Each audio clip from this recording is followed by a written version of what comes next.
Good day everyone, I'm Gillian from Bharati and today we are sitting here with Tina. Hi Tina. Hi Gillian. And Tina is going to be discussing a couple of tips with us with regards to when you go for an interview. A lot of us go for interviews and it's super nerve-wracking and we don't know how to deal with it, or we stress too much and it's very unnecessary. So Tina, I'm going to hand over to you. I believe you've got a couple of points to talk through with us. And we look forward to what you have to share. Thanks, Joel. Yeah, I think first of all, it's extremely disheartening for any line manager or HR manager interviewing somebody if they come unprepared. That's basically the first step, research. If you go onto the company website, you can read about what the company does, the employees, you can search them on LinkedIn to kind of see who works there, what is the dynamics like, what is the age of the employees and stuff like that. Employers go through a lot of effort to shortlist candidates. If you are lucky enough to be chosen as a successful candidate to go for an interview, the least you can do is to research the company and actually know what they do and what they're all about. The second thing is be on time. Nobody likes to be kept waiting. No. It is, first impressions last. If you arrive late without even informing the people, what kind of impression does that make? The third thing is dress appropriately. If you are not sure of what the culture is, if it's a corporate culture or if it's a more relaxed culture, ask the person that invited you for the interview. You are free to ask them. You don't want to show up in a suit and tie and then they sit there with jeans and tackies and it's just going to be very awkward. Yeah, every culture in a company is different. Yes, and the opposite is also true. You don't want to show up in jeans and tackies and then they sit there suit and tie. Yeah. Okay, so the fourth thing is body language. Sit up straight, even when you're in the reception area. It's first impression once again. And when you shake somebody's hand, there's nothing worse than this a bad limp handshake. Fish. You get this wet, clammy, limp fish. And I like shut down. I can't even concentrate after that, to be honest. So give a firm shake, even if it's a female that's interviewing you, or a male, vice versa. Another one is answer. When you get asked a certain question, make sure that your answers are to the point, that your answer clear, and that it's relevant. You don't want to go on and on and on about something and then you end up not even answering the question.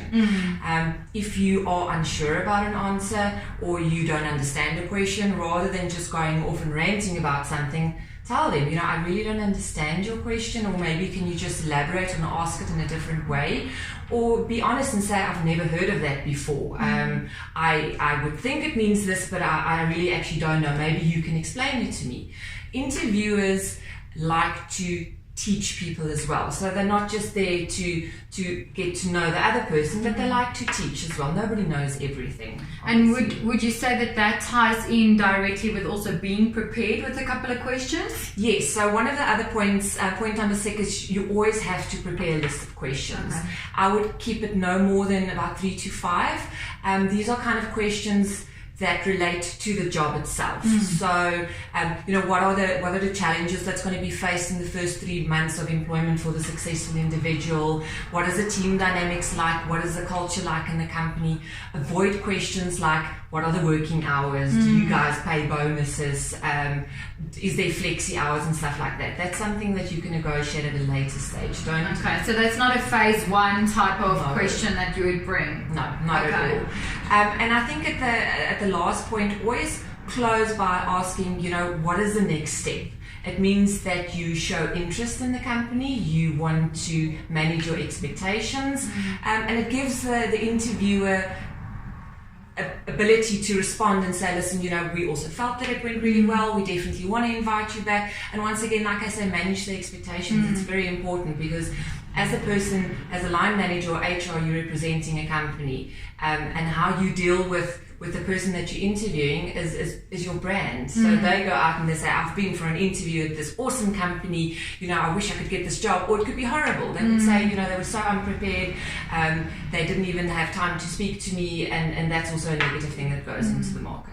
So both parties want to have a positive experience in an interview process. Yes, I think a lot of people that get invited for interviews think that the person interviewing them don't get nervous. We get nervous all the time. I'm nervous every time I have to interview somebody, especially if it's somebody that's really, really good at what they do and if it's a scarce skill, because ultimately I want them to come and work for my company. So how do I sell the brand? How do I sell the position? How do I sell the culture? So yes, of course, we also get nervous and we get stressed out. Making a decision to change careers or make a decision to employ somebody is ultimately a leap of faith. So it's not something that you do easily. It's not a decision that you make lightly. So you have to be well informed. With you being prepared for an interview, it just makes a decision for the hiring person so much easier.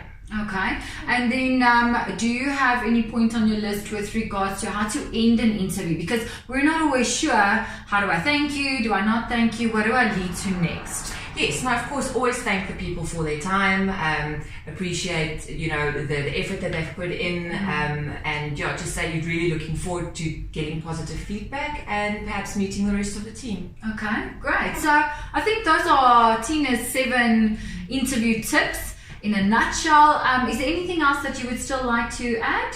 No, I think in the next video, this was short and sweet. The next video, I will flip it around and I will give some tips on how us as a company can prepare for an interview. Like I said, just as much as we are interviewing somebody for a job, they are interviewing us for employment as well. And it has to be a two-way street. Yes. So yeah, that we can discuss in our next video. Great. Thank you very much, Tina. Thank you. Guys, I hope you found that to be most informative and we'll tune in with you again next time. Bye. Thanks, bye.